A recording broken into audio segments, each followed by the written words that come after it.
Blackpink is in our area tonight. This is my inspo for tonight. This is my inspo for tonight. We actually kind of went outside our inspo, but went for a little bit more of a blue look. Now I'm using the MAC Lisa. I'm using the Dior. Like a Jisoo. Oh, I like it. It's like actually super light. Yeah, so pretty. I am using MAC Lisa.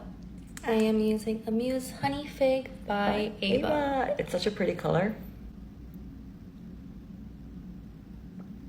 I have like really strong eye makeup today. I want to do something less intense for my lips. And my eye makeup is not too intense, so I'm going with a little bit more of an intense.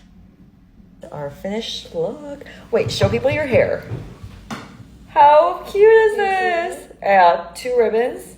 And then my hair, my sister did it.